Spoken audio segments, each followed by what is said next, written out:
저는 약팔러 왔습니다. 어머제약에 영업부에 근무하는데 여러분에게 이제 좋은 약을 팔러 왔어요. 제가 약 선전할 테니까 잘 들어보시고 자기에게 맞는 약인가 한번 잘 살펴보시고 많이 사가시면 좋을 것 같아요. 요즘은 이 매스컴을 보면은 사건, 사고가 참 많아요.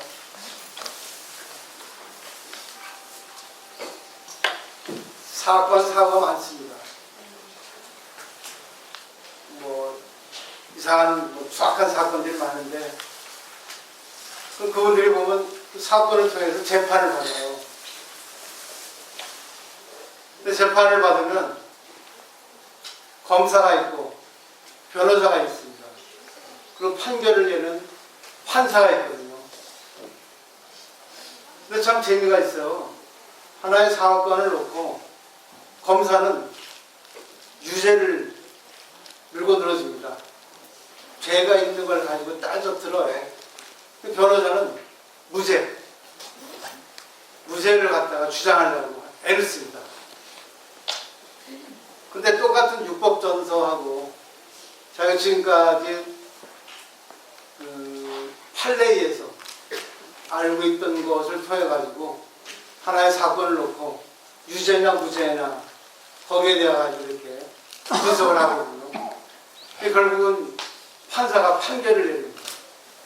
제가 말씀드리는 것은 지금 여러분들이 제가 말씀드리는 이 사건에 대해서 변호사가 되고 검사가 되고 결국 자기가 판사가 돼서 자신의 마음에 판결을 한번 내려보시라는 거예요. 불교는 정답이 없습니다. 그 스님들이 여러 스님들이 법을 얘기하는데 다 맞지 않습니다. 다만 힌트를 줄 뿐이지 정확하지 않아요. 근데 그거를 자기가 판결을 잘 내지 않으면 오히려 불교를 배우는데 마이너스가 됩니다. 인생에 도움이 안 돼요. 오히려 불교가 노예가 돼가지고 자기 생활을 이상하게 자기가 만들어버려요. 법의 노예가 된다는 거예요.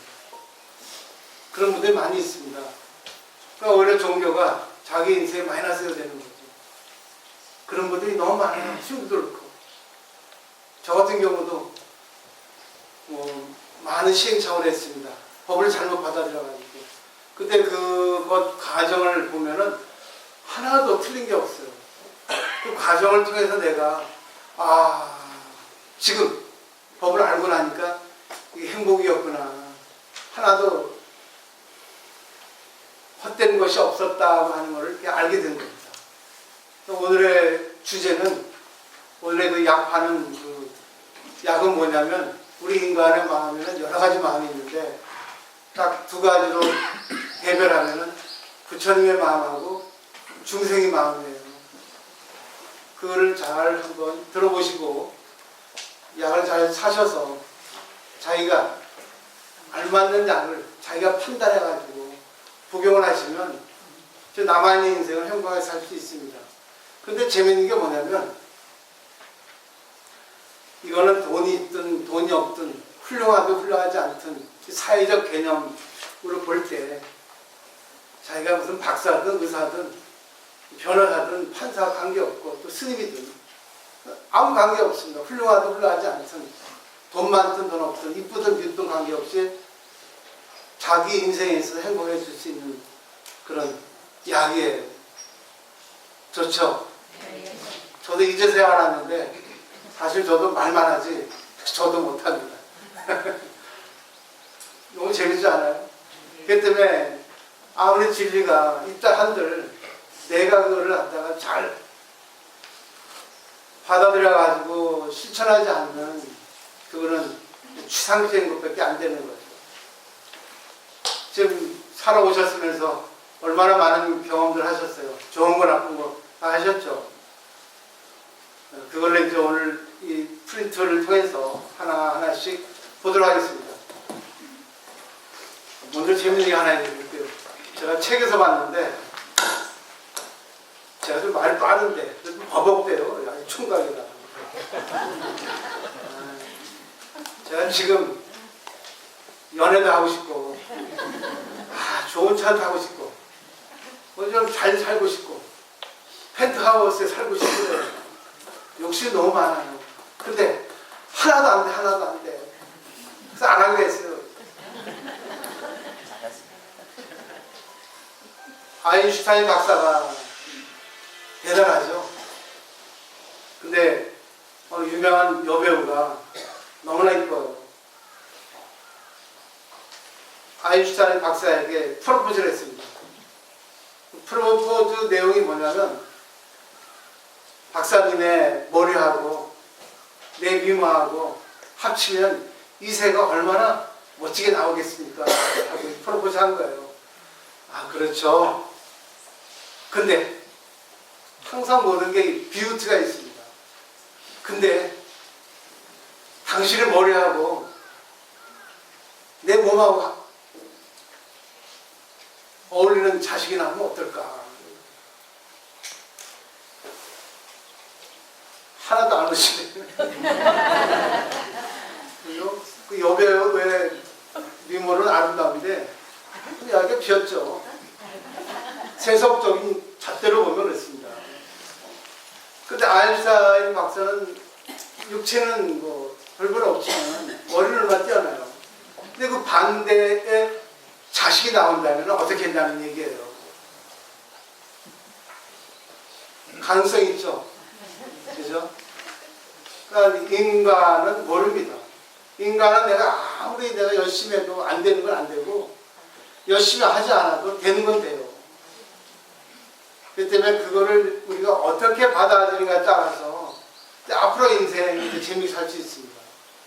또 하나 해드릴게요. 너무 서론이 긴데 그 이유가 있습니다. 왜냐하면 지금 오늘 말씀드릴 내용들은 성인들의 말씀인데 인간의 마음을 정할 수가 없다는 거예요. 내가 아름답다고요? 무슨 아름다워? 딱 해가지고 뭘 하면 금방 스들내면서. 그래서 내가 지금 뭐 별별 없다고요? 인간은 잣대로 볼 때 열악하고 무능하고 그렇다고요? 근데 그 사람이 갑자기 훌륭한 사람 변신할 수 있습니다. 어떤 일을 통해서 사이발자는 인간은 모릅니다. 그 주어진 연, 그 운이라고 하죠. 운. 그 운이 없으면 성공 못해요. 아무리 실력이 있어도 시대에 맞아야 됩니다. 그래서 불교는 그걸 기연이라는 거예요. 기연. 시절인연이 와야 된다는 거예요. 시절이 안 오면 주어진 대로 살면 되는 거예요. 18세기 프랑스 사상가 루소라는 사람이 있었습니다. 근데 이분이 인간에게는 누구나 다 이게 적용된다고 얘기했어요.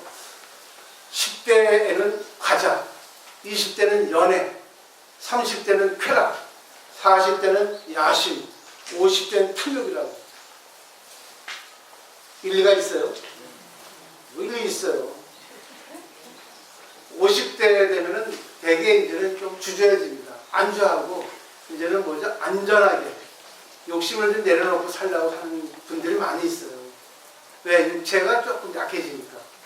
근데 그 반면 욕심이 왕성해져요. 보세요. 저도 지금 이 나이에 60인데 제가 중생활이 너무 오래됐습니다. 해보니까 야 이거 다 헛거였네. 그냥 출가하지 않고 결혼해가지고 잘 살걸. 욕망 좀 많이 내가지고 내 마음대로 살걸 하는 생각이 많이 들어요. 사실은. 여자가 있으면 결혼도 한번 해보고 싶고 이 나이에 애도 하나 낳았으면 어떨까. 솔직히 그렇습니다. 근데 누가 날 데려가겠어요? 능력도 없는. 아무도 안 데려갑니다. 죽은 인간 사회 낙제생이에요. 밖에 나가보세요. 아무것도 못해요. 저는 합니다. 왜? 대승불교를 좋아하니까. 풀빵 장수할 수 있고 치킨 장수할 수 있어요. 저는 뭐 오토바이 잘 타고 자전거 잘 타니까. 운동도 잘하니까 할 수 있습니다. 그리고 마음도 뭐 꺼리낌이 없어요. 제가 말씀드린 거 역시 약장수 같죠? 불교가 재밌다는 거 말씀드리려 하는 거예요. 잘 생각해 보십시오. 솔직히 얘기해 보세요. 텔레비전에 멋있는 청년들, 또 처녀들 나오면 눈 탁 꺼지잖아요. 아니. 한번 알아봤으면 안 그랬습니까? 또 선전 나와보세요. 아이고, 요즘에 웃기는 게 말이죠. 유명 연예인들이나 또 뭐 유명한 사람들이 나와가지고 선전합니다. 그럼 거기 혹해가지고 그걸 또 금방 사요. 금방 또 먹으러 가고 뭐 누구를 해보면 어디 맛있다면 맛집에 가가지고 줄 서서 먹고 있고 참 꼴불 연이에요. 근데 의외로 맛 있는 곳도 있지만 맛없는 곳이 더 많습니다. 그죠? 그래서 저는 줄 서서 절대 안 먹어요. 뭐하러 줄 서서까지 먹을 필요 있냐고 그러지. 근데 가끔 우리 신도들이 가지 않으면 아이고 어떻게 나 짤랑짤랑 따라가야지 하고 갈 때 있습니다. 혹시라도 데려가려면 데려갔으면 좋겠어요. 제가 말씀드린 이유는 뭐냐면 유명 스타 운동선수가 텔레비전 나가지고 광고합니다. 근데 그 사람이 그 광고에 대해 가지고 어떻게 알겠습니까? 야구 선수가 야구를 할 줄 알지 인생에 대해서 알겠어요? 가수가 노래나 부를 줄 알지 그 나머지 일을 알 수 있겠습니까? 여러분처럼 그죠? 그 사람들은 그 한 부분만 알고 있을 뿐이지 전체를 모릅니다. 그러니까는 요즘에 얼마나 추악한 그 사건 사고 많이 생겨요. 가수들이 이상한 짓 해가지고 뭐 형량을 얼마나 받았다 하는 게 있잖아요. 결국 욕망이 너무 넘쳐가지고 겁니다. 근데 잘 보십시오. 그분들이 그렇게 화려한 생활을 했어요. 몇 년 동안. 유명해져가지고 돈도 많이 벌고 이거 스타의 자리에 오르니까 또 말이 빨라집니다. 자기 하고 싶은 마음대로 하잖아요. 근데 주체가 안 되니까 이제 범죄를 저지르게 됐지 않습니까? 사회적 잣대를 보면, 중생의 잣대를 보면 유명한 사람은 유명한 거예요. 근데 그 사람이 갑자기 범죄인이 됐습니다. 유명인이 될 때는 유명인이고 범죄인이 될 때는 범죄인입니다. 중생의 잣대는 눈금이 있어요. 유명한 사람, 범죄인 이렇게 점수를 매깁니다. 그리고 중생의 잣대는 고무줄 잣대. 우리 어머니 팬티 고무줄을 쭉쭉 들어가가지고 줄어들지 않는 자기가 좋아하는 사람이 어떤 일을 저질렀어요. 그리고 사회적 잣대를 보면은 요 정도 기준을 봐야 돼요. 이 정도 나쁜 일을 했습니다. 근데 자기가 좋아하는 사람이에요. 그러면 자기 잣대를 갖다가 그럴 수 있지 이럽니다. 그죠? 자기 싫어하는 사람이 요만한 짓을 했습니다. 그러면 그냥 자기 싫어하니까 어떻게 돼? 이렇게 나쁜 짓 했다는 겁니다.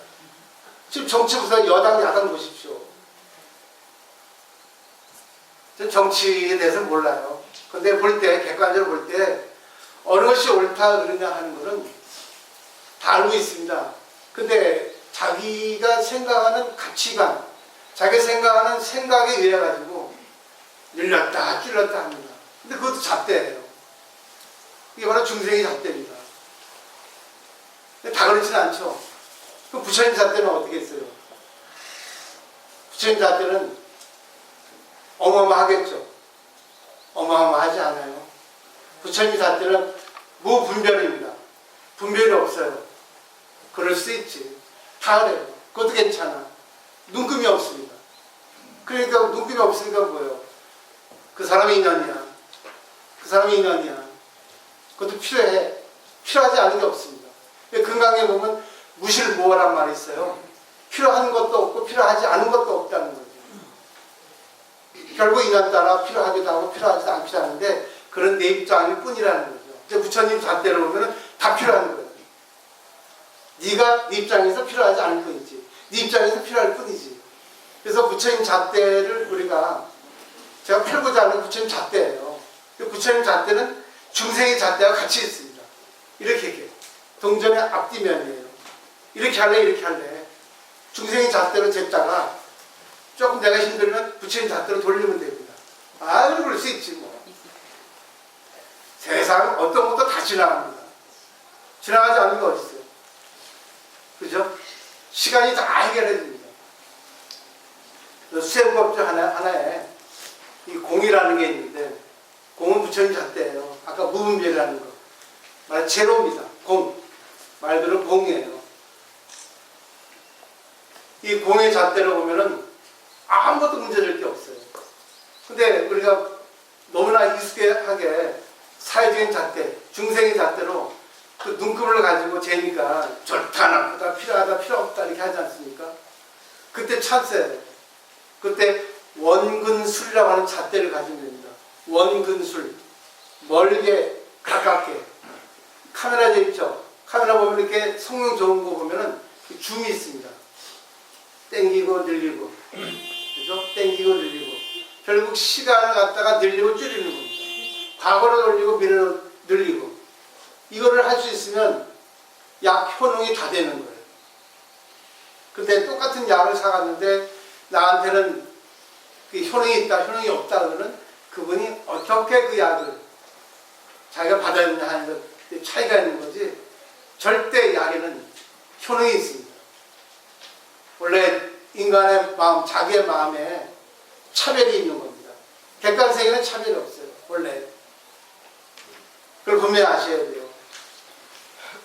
그러니까 내 앞에 아무리 좋은 거 있다 하더라도 내가 관심이 없으면 그게 무용지물입니다.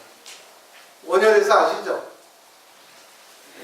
원효대사가 당나라 유학가라고 의상대사와 같이 가다가 밤에 이제 왔죠. 근데 간증이 와가지고 웅덩이 찾다 보니까 웅덩이에 물이 있어서 먹었는데 너무 맛있어요. 그리고 이제 밤을 지내고 아침에 또 어제 먹었던 물이 생각이 나서 찾아서 가봤더니 거기는 해골바가지, 또 환경이 너무 더러워서 갑자기 썩은 물이다 했지 않은데 그 물 자체는 썩은 물이 아닙니다.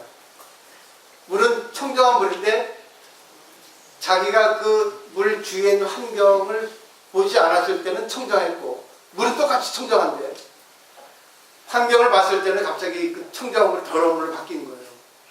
근데 보세요. 객관세계에 있는 물은 청정한데 갑자기 더러운 물로 바뀌었겠어요. 내 마음에 있는 겁니다. 그죠?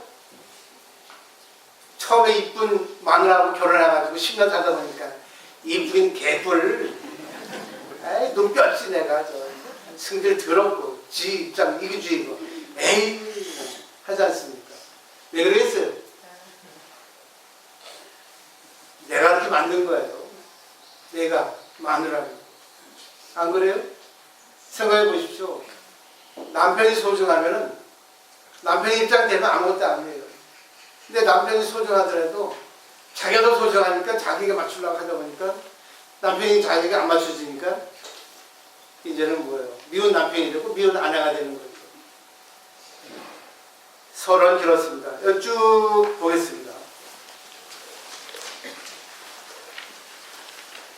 우리 마음에 대해서 첫 번째 공자입니다. 시대별로 기술해 놨습니다. 공자는 인간의 본성에 있어서 좋은 거 나쁜 거 얘기하지 않았어요. 뭐라고 했죠? 사회적 습관, 교육에 의해서 인간이 정해진다 했습니다. 결국 공이잖아요. 인간의 마음은 불성이라는 겁니다. 인간의 마음은 정해있지 않아요. 두 번째, 성선설 주장은 맹자입니다. 맹자는 성선설 주장인데 이분도 역시 뭐예요? 단서일 뿐이지, 그쪽에 있는 단서일 뿐이지 이거를 잘 쓰면 된다, 그렇게 얘기를 하고 있습니다. 네, 인간은 성선설이니까 인간은 누구나 다 이 사단이란 네 가지 마음, 식은지심, 수호지심, 사양지심, 식이지심이라는 이런 네 가지 마음이 있는데 이 단서입니다. 이 단서라는 거는 이걸 실마를 하면은 인간이 인의지라고 하는 것이 갖춰진다는 겁니다. 그렇기 때문에 가능성이 많으니까 이거를 믿고 그대가 아름답게 산다는 뜻이에요. 그러니까 태생부터 이렇게 갖고 있는 거예요. 이것도 불교의 불교의 불성과 같은 맥락입니다. 세 번째, 순자입니다. 순자는 성악설 주장했어요. 근데 인간의 본성은 악이라고 했는데 그 뒤에 말이 너무나 멋있습니다.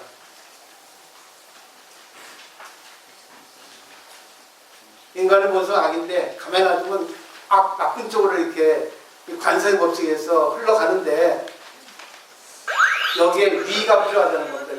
위는 위선입니다. 인위적인 위. 위자의 구성을 보면은 파자를 하면은 사람 인변의 할위자입니다. 그래서 사람이 교육을 통해서 자기가 어떻게 마음을 좋게 하느냐에 따라서 어떻게 운전을 하느냐에 따라서 인간은 좋은 쪽으로 갈 수 있다는 겁니다. 결국은 뭐예요? 인간을 신뢰하고 있다는 거죠. 결국은 우리가 누구에게나 똑같은 마음을 갖고 있는데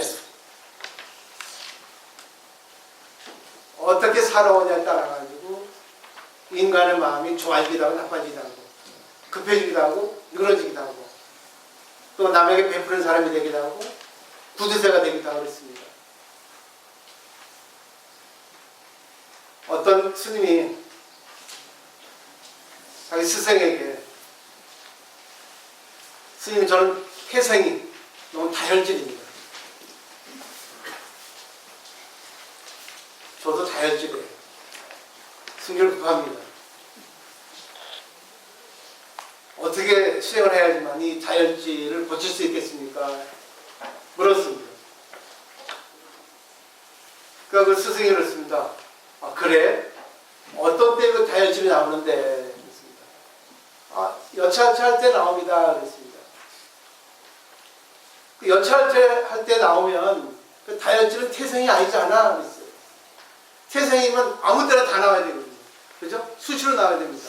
때에 따라서가 아니라 그냥 매일같이 나와야 돼요. 태생이니까. 여차할 때, 그 연이 주어지고 나온다는 거예요. 배가 고플 때, 상대가 내 마음대로 안 해줄 때, 내 마음대로 세상에 안 될 때, 승질 납니다. 여기 다혈질 계시죠? 그죠? 근데 다혈질이 사실은 부드러운 사람이에요. 그 남에게 빨리 해주고 싶은 그런 자상한 사람입니다. 그러니까 하잖아요. 빨리 해. 빨리 해주고 싶어. 맞지 않습니까? 알고 보면. 근데 그 모습에 이제 걸리니까 아유 또 승급받아 또 승급받아 말 더듬는다 이러지 않습니까? 근데 알고 보면 나를 위해서 해주려는 거예요. 아 여보 천천히 좀 해. 할 수 있잖아. 아 빨리 해. 왜 빨리 해주고 싶어서. 정말 틀립니까? 맞죠? 근데 그 모습이 보기 싫으니까 그래? 아이고 참 좋은 거 갖고 태어났네. 그러면 그 다혈질이라고 하는 거 한번 꺼내봐야겠습니다. 지금 없습니다. 지금 없으면 네가 네 거 아니잖아. 태생부터 부모로부터 받았지 않은데 그럼 네가 지금 갖고 있어야지. 지금 없다고 하면은 그 태생으로 부모부터 받은 것도 아니고 네가 본래 가지고 태어난 것이 아니잖아 한 거죠.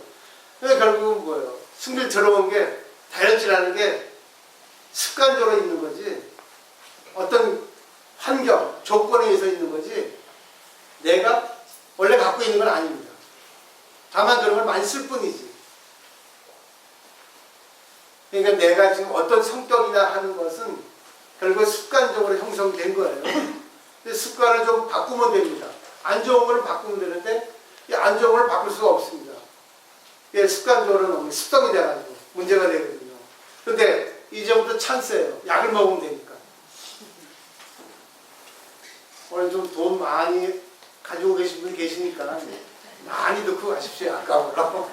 뭐 1,000원 넣어도 되고 10,000원 내도 되고 10만 원도 되고 그래야지 우리 이제 포교사님들하고 이제 맛있는 짜장면 하나 먹을 수 있지 않겠습니까? 그렇죠? 그렇죠? 보시 아니겠어요? 또 불교에서는 어떻게 생각하세요? 써있죠? 맨 밑에 줄에 한번 읽어보시면 됩니다. 불교에서는 일체승생 실루불성이라 해가지고 불성이 우리 인간의 본 바탕이라 했습니다. 불성은 부처님의 성질이에요. 결국 우리는 부처님의 마음을 갖고 있습니다. 그걸 철학적으로 공이에요. 공이라는 것은 이것도 아니고 저것도 아니다. 좋은 것도 아니고 나쁜 것도 아니다. 결국 뭐예요? 잣대가 없는 거예요. 남편이 바람을 폈습니다. 그러면 내 입장에서는 얼마나 밉겠어요. 밉죠? 세간의 잣대를 봐도 바람 피면은 그는 아주 안 좋게 평해집니다. 근데 부처님 잣대를 보면은 그럴 수도 있어. 공입니다. 좋지도 않고 나쁘지도 않아요. 그걸 믿어야지만 오늘 공부 다 되는 거예요. 근데 안 돼요. 어떻게 나를 두고 바람을 필 수 있습니까? 어떻게 그런 사람이, 그렇게 착한 사람이 그렇게 애를 튼데 바람을 필 수 있습니까? 이럽니다. 도저히 용납 못합니다. 이혼할 겁니다. 그 세간의 잣대입니다. 자기의 잣대, 중생의 잣대입니다. 근데 그때 오늘 제가 팔려고 했던 그 약을 복용하시면 부처님 자기 약이에요. 그럴 수도 있지 뭐. 좀 부연 설명해 볼까요? 외로운 사람 기쁘게 해줬지. 나 대신. 정말 틀립니까? 맞죠?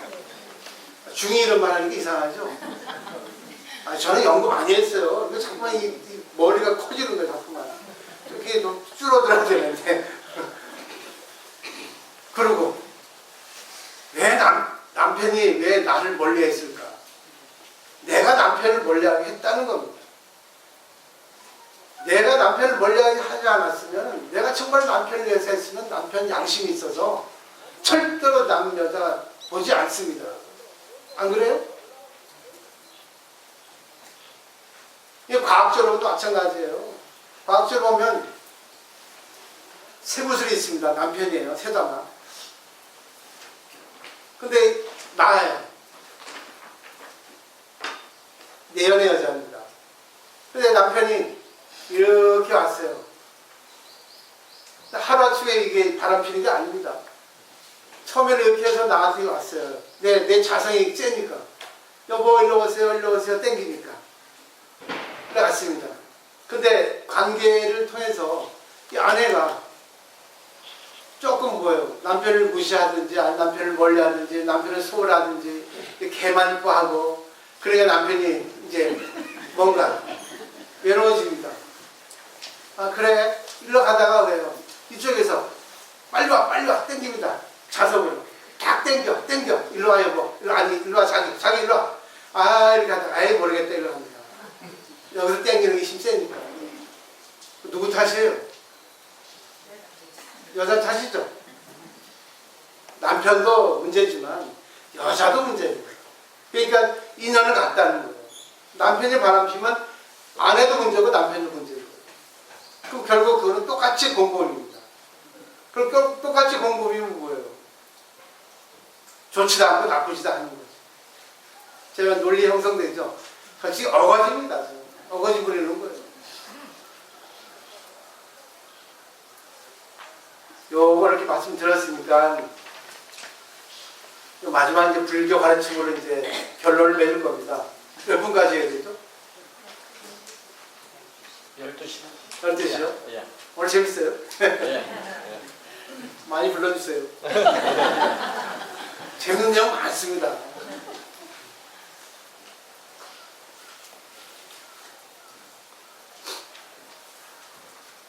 중국 얘기 하나 할게요. 인간의 마음을 얘기합니다. 근데 이 얘기 듣고 뭐 자신에게 적용을 시켜야지만이 자기가 약발을 이렇게 받을 수 있습니다. 좀 괴담 이야기예요, 괴담. 좀 무서운 이야기입니다. 물 한 잔 먹고요.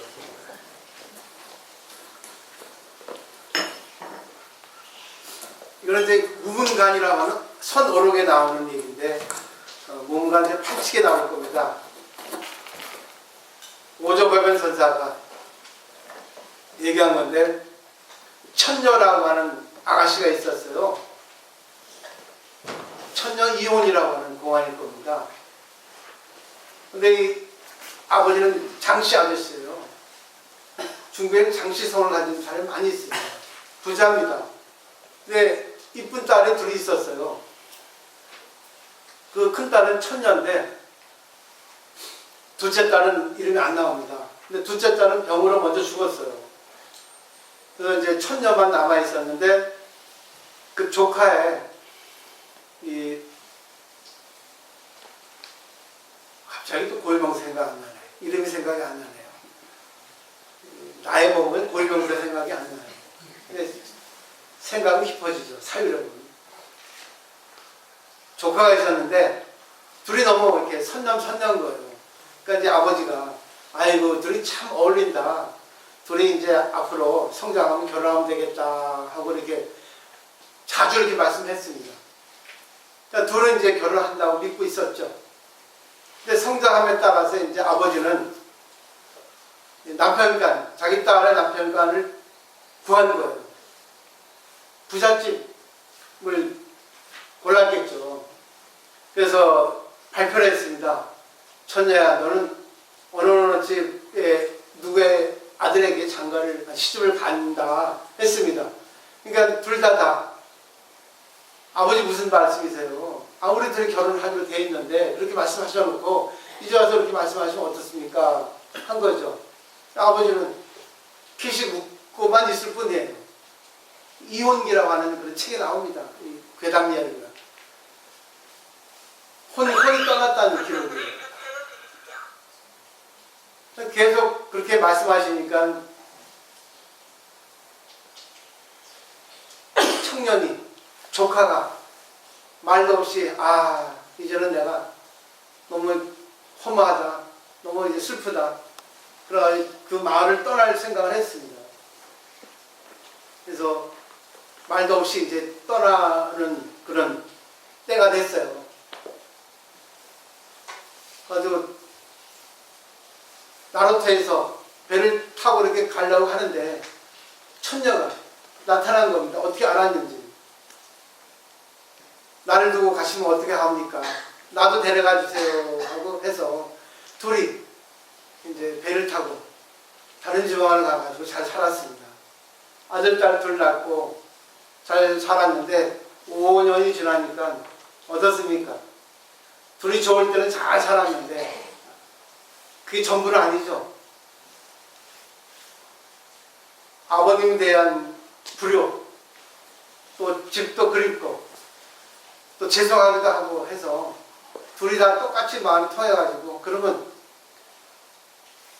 가서 아버님 찾아뵙고 장인어른 찾아뵙고 용서를 구하고 우리가 조금 그걸 가자 이렇게 해서 갔습니다. 그래서 그 지방에 도착해가지고 아버지 계신 곳 도착해가지고 이제 나루터에서 그 천녀하고 두 자식은 기다리고 있고 그 남편은 이제 장인어른을 찾아갔습니다.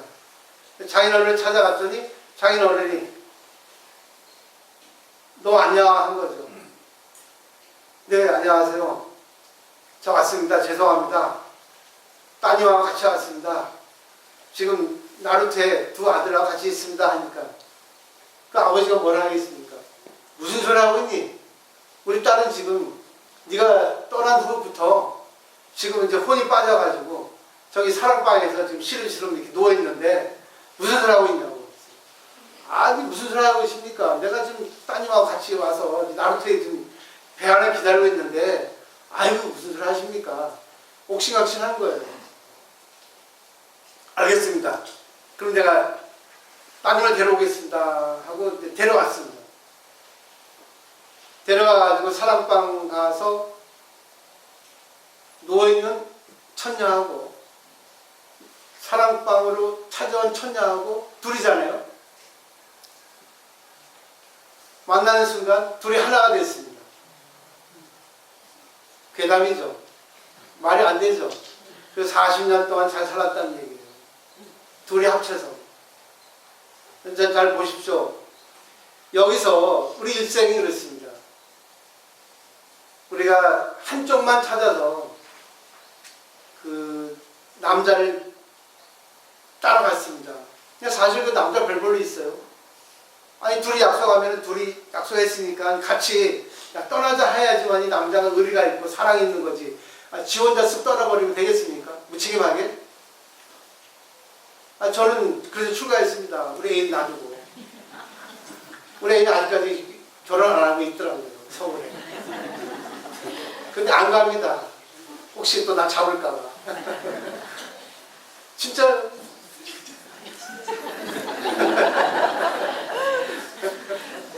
저번에 연상입니다. 58년생. 근데 내가 다 봤더니 늙었더라고. 아예 싫다 그랬어. 이래서 웃는 겁니다. 제가 말씀드리는 건 잘 아셔야 돼요. 불교가 어떤 거를 분명히 아셔야 됩니다. 여러분이 생각하는 불교는 미학이고 아름답고 훌륭하고 그런데 그게 불교가 아니에요. 불교는 일상에 있습니다. 그런 남자를 믿고 갔습니다. 근데 그런 남자를 믿고 갔는데 여자가 먼저 자기를 갔지 않습니까? 자기를 버렸는데도. 근데 여자가 좋아서 갔는데 살다 보니까 더 중요한 게 있습니다. 그게 인생의 전부는 아니라는 거예요. 그 다음에 더 중요한 걸 찾으려고 온 거죠.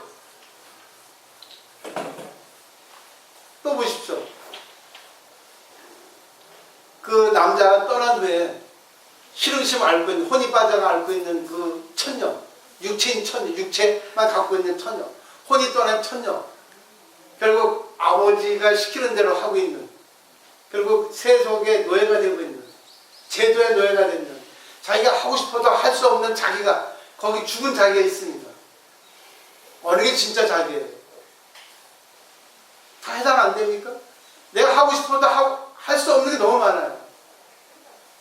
내가 해서는 안 되는 걸 하는 사람 얼마나 많아요. 그렇죠?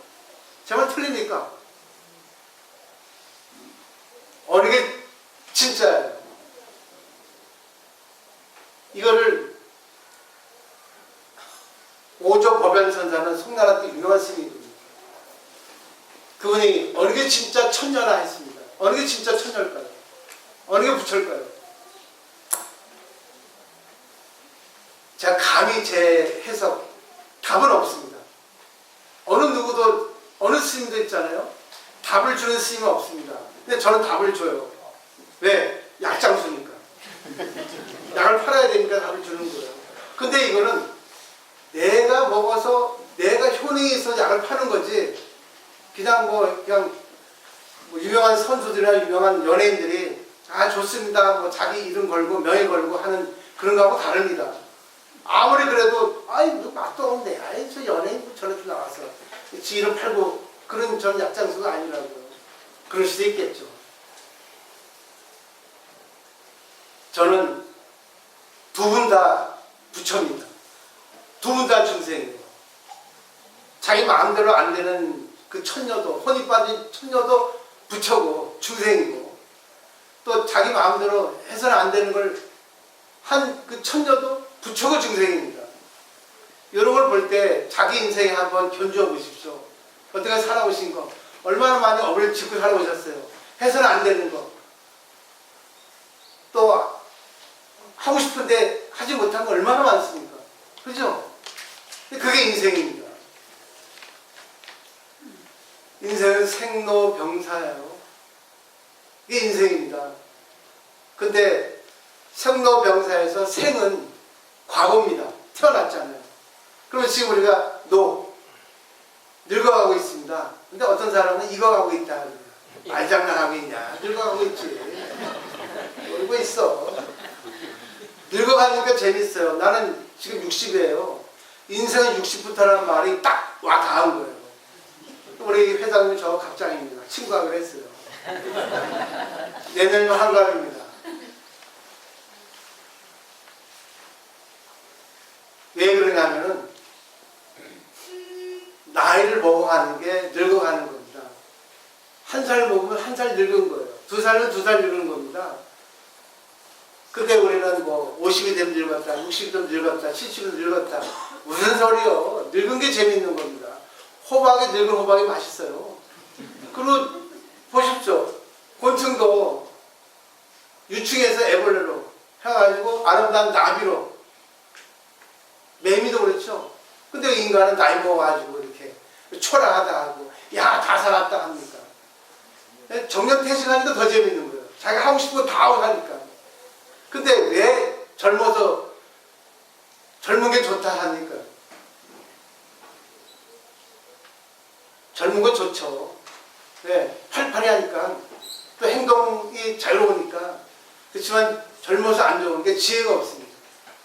젊어서 안 좋은 게 인내력이 없어요. 젊어서 안 좋은 게 자기가 판단력이 부족합니다. 근데 60이 넘으면 판단력이 빠릅니다. 생각이 깊어져요.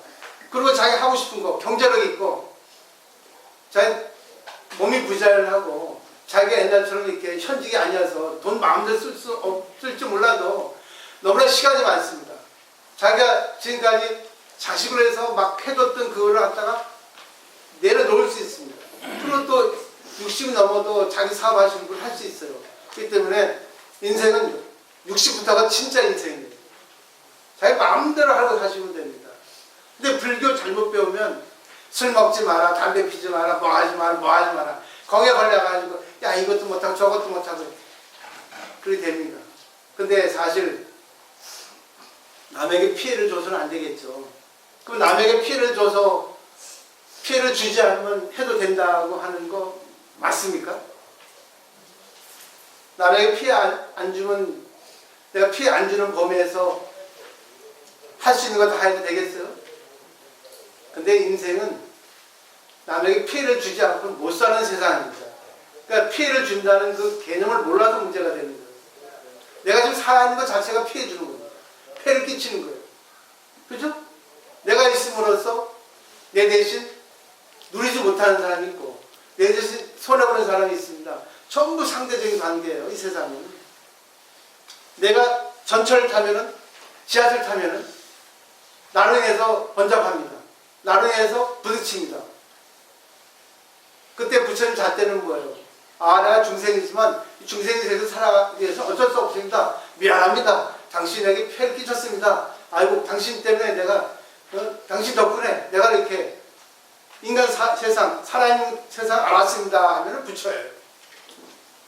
미안한 마음 가지고 폐를 끼치고 살면 돼요. 감사하며 살면 됩니다. 이게 바로 부처의 잣대라고요. 또 병드는 거 보십시오. 병들 수밖에 없어요. 저 지금 아침에 떡갈 하나 먹어가지고 체해가지고 지금 어깨가 엄청 아파요. 나이 먹으니까 옛날 같은 떡갈 5개 먹어도 괜찮았는데 이 떡갈을 하나 먹어가지고 아침에 떡갈을 좋아하거든요. 멍청하게 걸린 거예요. 체한 거예요. 아, 되게 아프더라고요. 근데 이게 진리입니다. 근데 왜 아프래요? 왜 아파 그래요? 아파져도 고마운 거예요. 아, 이제는 아침에 떡갈을 먹으면 안 되겠구나. 알려주잖아요. 떡갈을 먹어도 아, 좀 더 잘게잘게 씹어서 먹어야 되겠구나. 또 되지 않습니까? 그리고 아프니까 아, 내가 살아있다는 걸 느낄 수 있잖아요. 전부 고마운 거예요. 이게 바로 부처의 잣대입니다. 이걸 아셔야지만이 우리가 인생을 재밌게 살 수 있거든요. 이제 12분 남았으니까 정리해 드릴게요.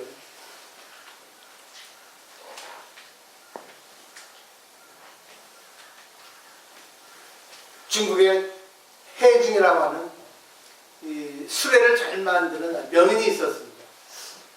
이분은 수레를 너무 많이 만들고 너무나 유명해요. 장인입니다. 근데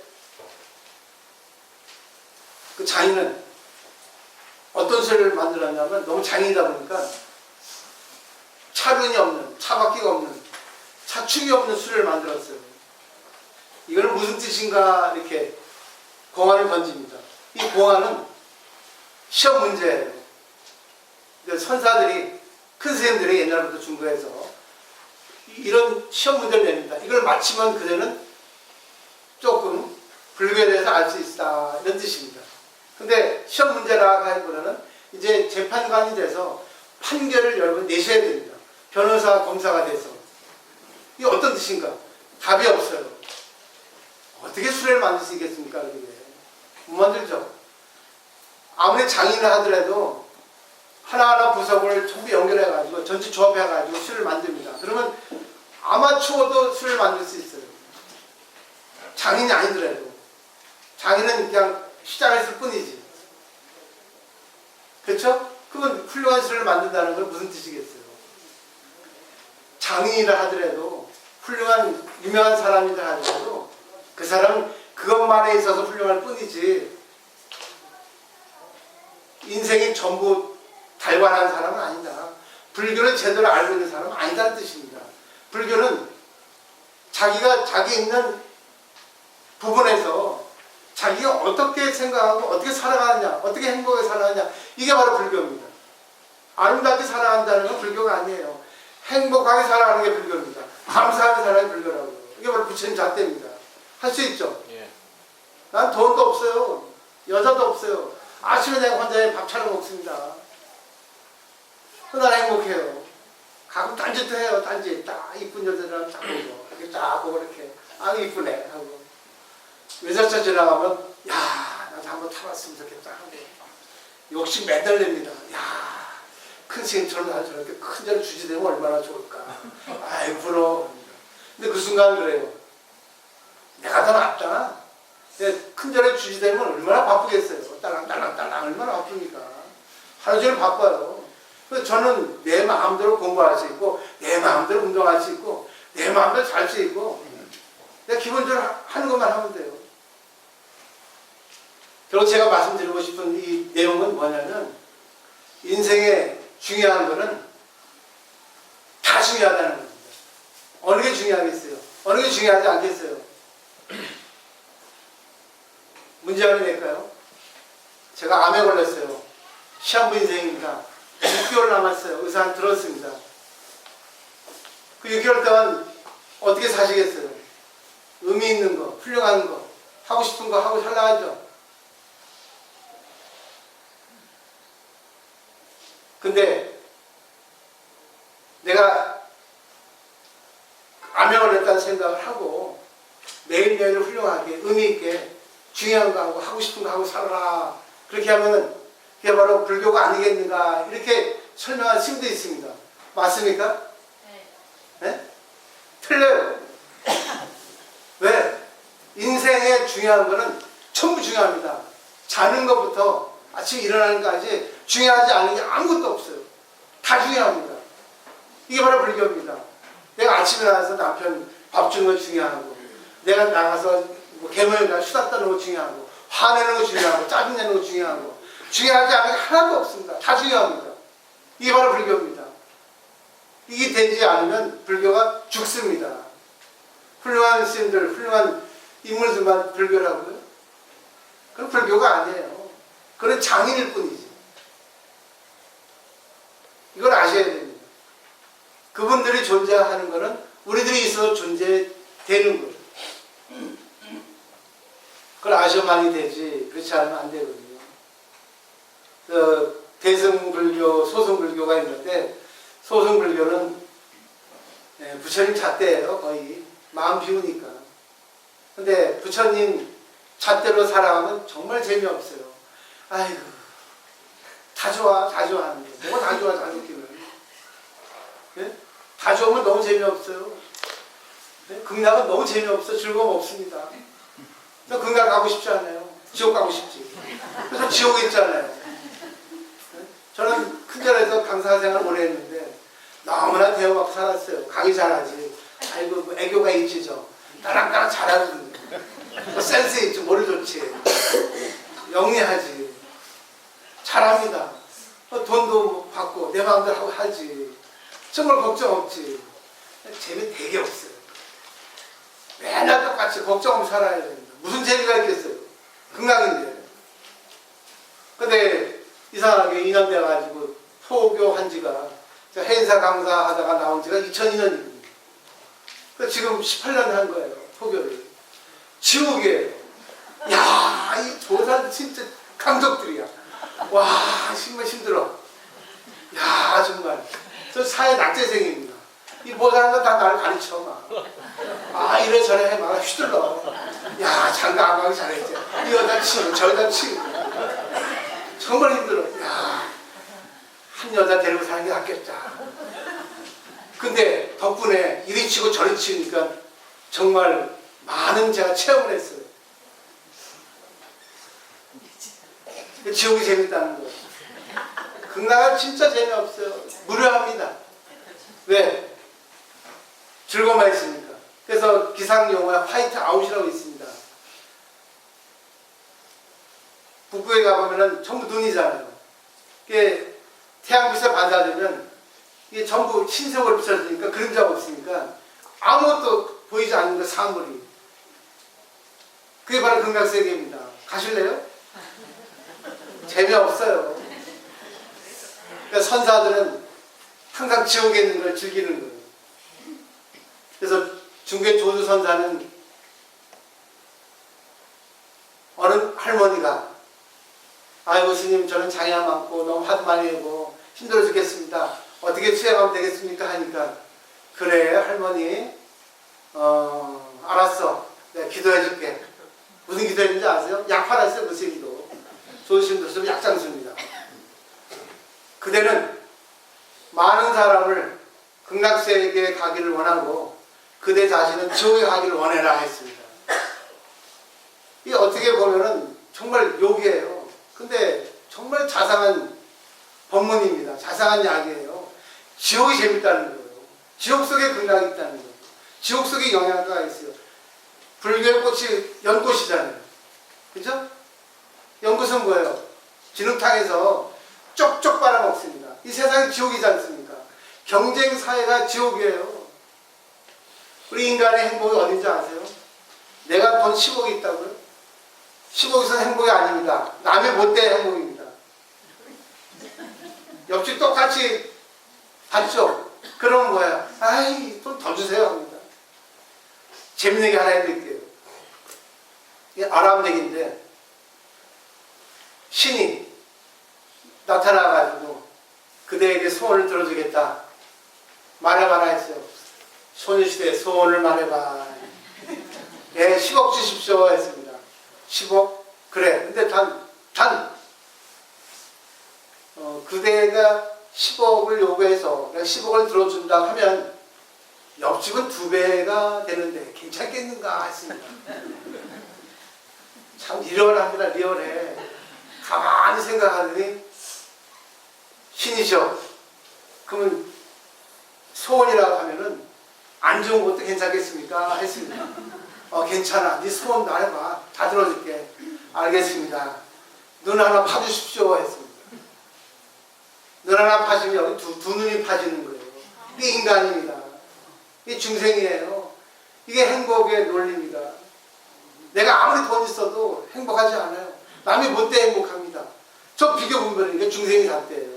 근데 나도 행복, 너도 행복이라는 거는 무조건 내가 감사할 수 있으면 결국 이 세상의 구성 요소를 보면 행복할 수 있다는 거죠. 진리는 부처님의 깨달음이라고 하는 거는 어디에 있는 거 아세요? 지금까지 얘기해서 잘 아시겠죠? 어려운 거 버리는 거는 이게 불교구나, 이게 신앙이구나, 믿음이에요. 근데 믿지 못하니까 약을 못 먹는 겁니다. 내가 화날 때가 찬스입니다. 화날 때, 힘들 때. 그래서 깨달으면 화가 나야죠. 번뇌가 버립니다. 번뇌는 내가 힘들어야 돼. 괴로워야 돼. 슬프고 저 죽이고 싶어야지. 내가 왜 그럴까? 깨달음이 열립니다. 그게 깨달음이 아니라 그때부터 뭐예요? 내가 왜 그러지? 이러면 안 되는데 되거든요. 자기 성찰이 나오거든요. 힘드니까. 어느 분이 조스님께 물어봤습니다. 불도는 무엇입니까? 했습니다. 진리는 무엇입니까? 했어요. 담벼락에 있다 했습니다. 담벼락. 또 있다는 거예요. 담벼락. 내 옆에 있다는 겁니다.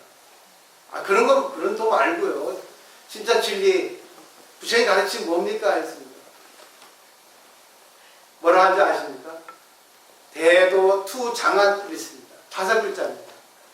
대도는 진리는, 위대한 도는 정말 최고의 진리, 절대의 진리는 장한 통한다고. 장날의 때 수도가 장안이잖아요. 우리 그런 말 했죠. 모든 길은 로마로 통한다는 말 했죠. 결국은 뭐죠? 모든 게 진리하는 게 없어요. 그러니까 중생의 잣대, 부처의 잣대는 이겁니다. 중생의 잣대는 열받을 때, 승질할 때, 내가 막 불안할 때 중생입니다. 왜? 자기 중심이니까. 근데 그거를 뒤집어보면 뭐예요? 이것도 필요하구나. 그럼 즐겨보자요. 왜 불안하고, 왜 승질나고, 왜 저거 때려주고 싶을까? 이때가 바로 부처님 잣대를 이렇게 낼 수 있는. 근데 재밌는 게 이때 내가 부처가 되죠. 근데 마음의 부처입니다. 그걸 이불이랍니다. 입치 부처. 근데 행불은 실천의 부처예요. 어떻게? 아 그래. 네 때문에 화났는데 말은 하지 못하더라도 내가 너를 갖다 미워했다. 내 마음대로 안 돼서 야 내가 미안했구나. 어? 속으로 생각하면서 그 사람에게 뭐예요? 네가 나를 깨닫게 해서 고맙다. 야 오늘 술 한잔 살게. 아이고 고맙다. 네 덕분에 내가 내 자신을 볼 수 있었어. 이렇게 할 수 있으면요. 전부 다 이게가 되는 거예요. 이게 바로 재무상. 시간이 돌고 돕니다. 시간이 돌아가기 때문에 내 마음도 돌릴 수가 있어요. 모든 게 연기법이거든요. 연기법에 있어서 내가 부처가 될 수 있나 중생이 될 수 있나 그거를 자기가 해야지 자기가 하지 못하면 안 돼요. 그래서 많은 분이 원래 깨닫고 있었는데 깨닫고 있습니다. 그래서 부처님이 처음에 태어날 때 애기 부처를 태어났잖아요. 그건 말이 안 되죠. 그걸 왜 했어요? 원래 부처란 얘기입니다 우리가. 근데 이치 부처인데 그걸 깨닫는 게 바로 뭐겠어요? 자기가 진짜 부처가 되고 깨달음의 실천을 열어야지만이 행불 실천하는 부처가 되는데 그 실천하는 부처가 이름이 뭔지 아세요? 보살님입니다. 보살행을 해야지만이 되는 거예요. 여보 당신 때문에 승질 났는데 여보 승질 나게 해주고 승질 안 낼게 이제 맞춰줄게 여보 당신에게 못 맞춰줘서 내가 당신한테 당신이 나에게 맞춰달라고 기다렸는데 이제는 내가 맞춰줄게 싸울려나 그리고 그때부터 부처가 되는 거예요. 아니 보살이 되는 거예요. 마음만 먹으면 할 수 있어요. 마음만 먹으면 탁탁탁탁 그죠? 질문 있습니까? 오늘도 우리 저를 갖다 이렇게 몇 번 또 강의하게 해주셔서 툭 옛날 이게 나왔네요. 이제. 재밌었어요? 네. 또 불러주세요. 재밌습니다.